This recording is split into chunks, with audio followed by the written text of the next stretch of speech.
This will be the first time Rabi'u Kwankwaso, NNPP leader and former presidential candidate, will be openly criticizing the Tinubu-led administration.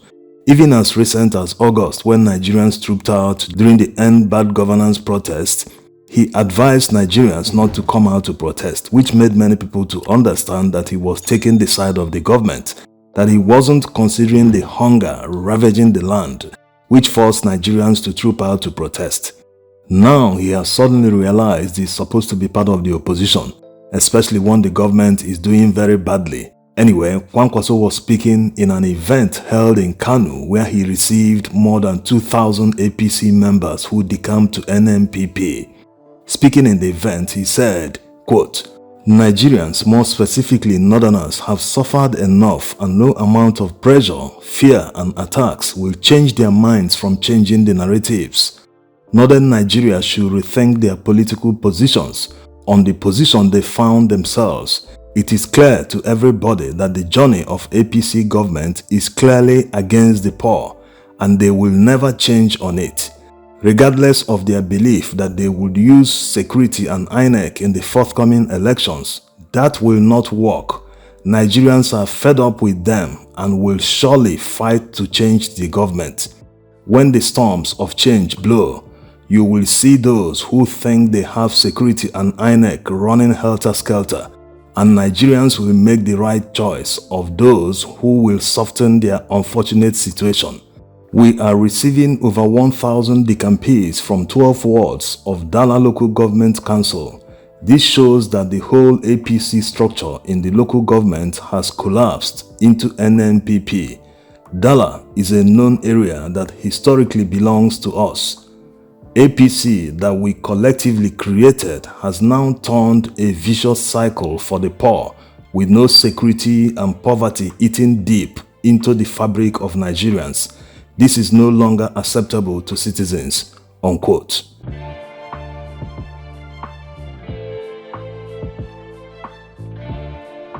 Kwankwaso is not wrong, although it might seem that he didn't start early in holding the government accountable on behalf of poor Nigerians who have mostly been hit hard by the failed policies of the current administration, especially now that it is rumored that he is being considered for a ministerial appointment when Tinubu reshuffles his cabinet. Whether he's doing what he's doing sincerely or not, or for personal gains, the most important thing right now is that he is speaking. Yes, opposition politicians must unite and speak with one voice so as to face the current administration. The template is already there and he is aware. He also admitted that he was part of the people that brought APC to power against PDP at the time. So all the opposition politicians are aware of how APC came to power. Why are they not deploying the same template so as to save Nigerians from the massive hunger and hardship they are facing? They must unite and speak with one voice. The reason why Nigerians are not coming out to protest is because no major politician is backing them. Yes, unlike what happened in 2013, 2014, before the presidential election in 2015. They should try to be backing the protest. Nigerians will have that confidence to come out and protest when politicians are leading, even if it's not the likes of Kwankwaso, Atiku Abubakar, Peter Obi and others. At least they should be able to mobilize people. There's nothing wrong in mobilizing people to come out to protest. They should make sure that the happenings under the current administration, that people are always talking about it until the next presidential election. Yes, all the problems Nigerians are facing today, it should be in the media. When you tune to any television, they are talking about high cost of petrol, they are talking about insecurity, they are talking about all the failings of the current administration. That's the only way Nigerians will go to polls with a lot of grievances in their mind, so as to make sure that they will vote for the right candidates, not when they flash bread or 2,000 to their faces. They will just collect the money and vote anyhow they want, just like what happened in Edo State. That's what they should be doing. Let them not feel, when it's few months to the election, we'll start mobilizing and campaigning and telling Nigerians what is happening. No, they should put everything that is happening right now, all the failings, all the failed policies, the hardship, everything, they should put it in front of the public discourse. That's the only way to continue reminding people that, hey, Elections have consequences. You must vote right. If you don't vote right, don't come out later to start crying. We are suffering. There is hunger. There is this, there is that. If opposition politicians are not doing this, that means they are playing to the hands of the administration, because that's exactly what they want them to do. They want people to look away. This also applies to Nigerians who have given up. Some don't even follow politics anymore. They have simply said, no need. Nothing can come out from that country. Leave it. The country has been captured. These days, blah, blah. This is exactly what they want you to do. They want you to look away so that they will concentrate and do whatever they want. All the impunity, all the looting, everything, whatever comes to their mind, they will use Nigerians as guinea pigs and test whether it will work. So this is the problem. You can never give up. Think of it like your business. How can you run away from your business simply because you are not in control? You are a board member, but you are not an executive board member.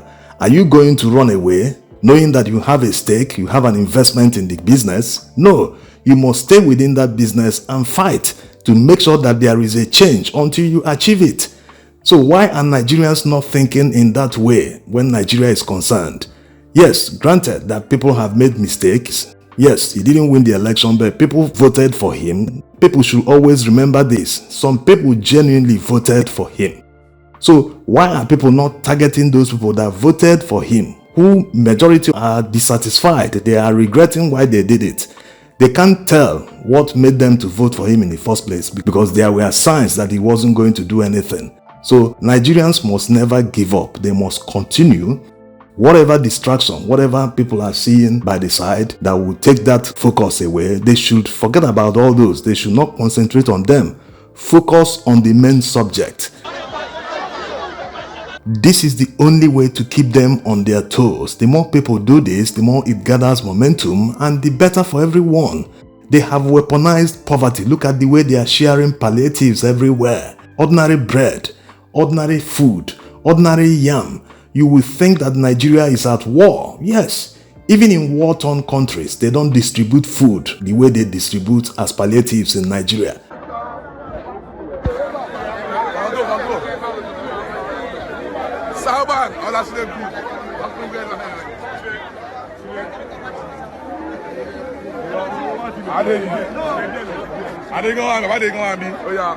It is so shameful. So this is why people must continue focusing on the hardship, focusing on the subjects, on the feelings, so that it will be in the minds of Nigerians like a song.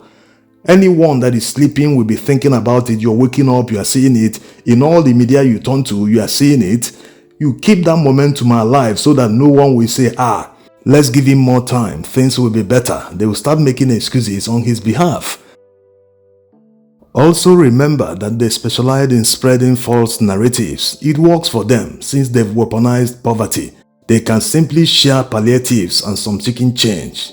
And before you know it, people have started singing a different song. So opposition politicians must keep the momentum alive so as to build the trust with Nigerians, so that Nigerians will understand that they are their only hope.